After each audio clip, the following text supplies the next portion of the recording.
Hello दोस्तों, tax आज के यूट्यूब चैनल में आप लोगों का स्वागत है। मैं हूं हिमांशु शाक्या। आज आऊँ एक नई वीडियो के साथ। तो आज का हमारा टॉपिक है legal notice received for cheque bounce, यानी कि जो आपने चेक ड्रॉ करके ड्रॉई को दिया था और उसने जब बैंक में डिपॉजिट किया तब वो चेक बाउंस हो गया और उसने उसके लिए आपको लीगल नोटिस भेजा है। तो आपको क्या स्टेप लेने चाहिए, क्या क्या पॉलिसीज बनानी चाहिए, ठीक है, कि आपको क्या करना चाहिए, ये हम आज की वीडियो में बात करेंगे। ठीक है, तो सबसे पहले आता है लीगल नोटिस होता क्या है चेक बाउंस के लिए। तो ये एक इंफॉर्मेशन होती है जो ड्रॉई ड्रॉवर को भेजता है कि उसने जो चेक डिपॉजिट किया था बैंक में, उसके लिए उसे पेमेंट रिसीव नहीं हुई, तो उसने एक लीगल एक्शन ले लिया है। ठीक है, तो आगे हम बात करेंगे जो चेक बाउंस हुआ उसका रीज़न क्या क्या हो सकता है।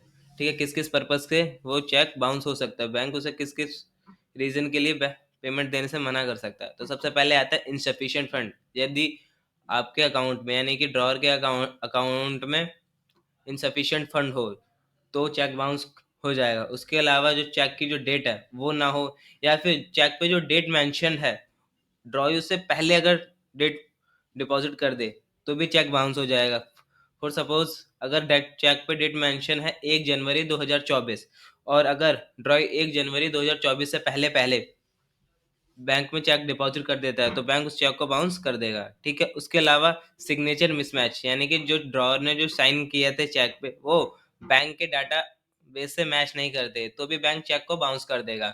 उसके अलावा डैमेज और टर्न चेक, यानी कि चेक या तो डैमेज हो गया या फिर फटा हुआ है तो भी चेक बैंक में एक्सेप्टेबल नहीं होगा, बैंक उसे भी बाउंस कर देगा। ठीक है, उसके अलावा difference in number and words, यानी कि ड्रॉअर ने जो अमाउंट वर्ड्स में लिखा था और जो अमाउंट्स नंबर्स में लिखा था दोनों में मिसमैच आता है तो भी बैंक चेक को बाउंस कर देगा। उसके अलावा एक्सपायर्ड चेक वैलिडिटी, यानी कि अगर कोई भी चेक इशू किया जाता है तो वो चेक 3 महीने के अंदर अंदर बैंक को डिपॉजिट करना होता है पेमेंट के लिए। और यदि ड्रॉई या पेई उस केस में बैंक जो चेक है वो 3 महीने के बाद डिपॉजिट करता है, यानी कि चेक जब एक्सपायर हो जाता है उसके बाद डिपॉजिट करता है तो उस केस में भी बैंक चेक को बाउंस कर देगा।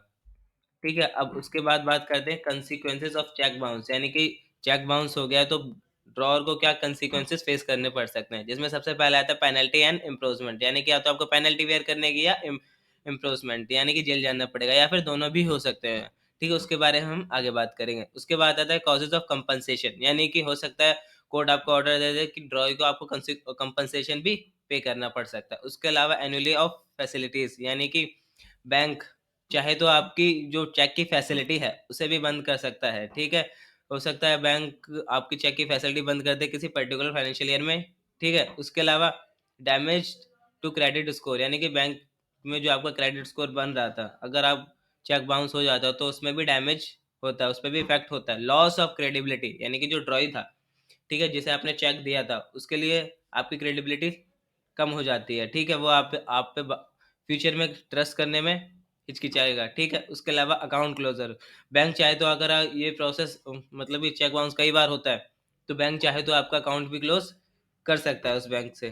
ठीक है, अब हम बात करेंगे पेनल्टी पेनल्टी और इम्प्रोजमेंट, यानी कि चेक बाउंस हुआ तो उस केस में ड्रॉर को क्या क्या कंसिक्वेंसेस फेस करने पड़े थे। उसमें से सबसे पहला था पेनल्टी एंड इम्प्रोजमेंट, हम उसी के बारे में डिटेल में थोड़ी सी बात करेंगे। जिसमें अगर चेक बाउंस होता है तो as a negotiable instrument act 1881 उसके सेक्शन 138 के अंदर आपको जेल जाना पड़ सकता है या पेनल्टी।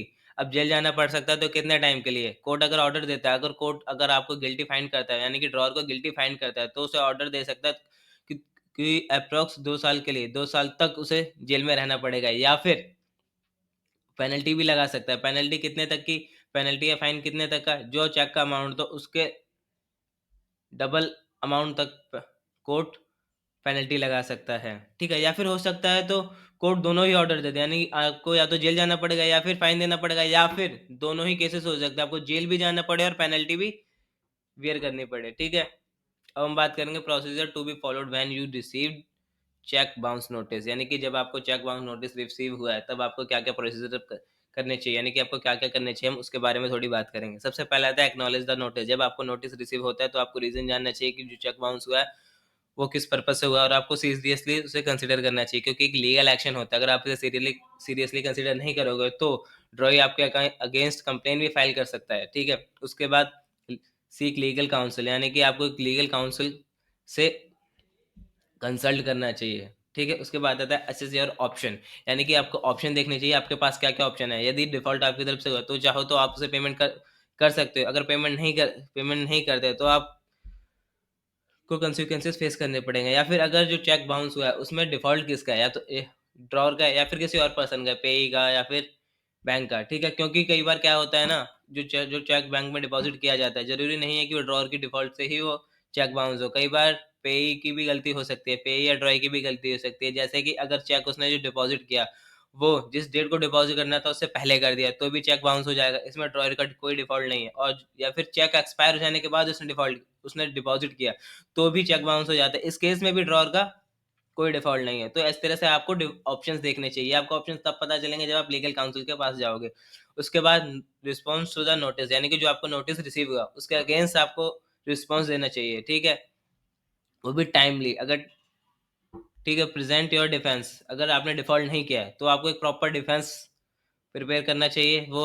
ठीक है, और प्रॉपर डिफेंस कैसे प्रिपेयर होगा उसके लिए आपको लीगल काउंसिल से कंसल्ट करना पड़ेगा। ठीक है, लीगल काउंसिल ही आपकी हेल्प करेगा आपको एक प्रॉपर डिफेंस बनाने में। ठीक है, प्रॉपर डिफेंस प्रिपेयर करने में। ठीक है, उसके बाद बात करेंगे यूज प्रोफेशनल लेटर हेड, यानी कि आप जो भी कम्युनिकेशन करो, जो भी ठीक है अगर नोटिस भेजो या फिर नोटिस का रिप्लाई भेजो, ठीक है, तो एक अपने प्रॉपर लेटर हेड पे भेजो, क्योंकि ये आपकी एक क्रेडिबिलिटी बढ़ाएगा। ठीक है, टाइमलेसनेस मैटर, यानी कि जो भी मैटर था आपका, जो भी आप रिस्पांस दे रहे हो या फिर नोटिस भेज रहे हो वो टाइमली भेजना चाहिए। ठीक है, अगर अगर जो टाइमली नहीं होगा तो उसकी वेल कहते हैं। ठीक है, हम बात करेंगे be prepare for the consequences. जैसे कि हमने बात की, अगर फिर भी कोर्ट आपको गिल्टी फाइंड करता है, गिल्टी देखता है कि आप ही गिल्टी हो उस केस में, तो आपको एज पर section 138 of the negotiable instrument act 1881 के अंडर आपको इम्प्रोजमेंट या पेनल्टी या फिर दोनों ही सुना सकता है। ठीक है, तो ये थी हमारी आज की वीडियो। और इस वीडियो के अंदर हमने देखा कि आपको क्या क्या प्रोसेस फॉलो करने चाहिए। ठीक है, अगर आपको लीगल नोटिस रिसीव होता है। आई होप ये वीडियो आपको पसंद आई होगी।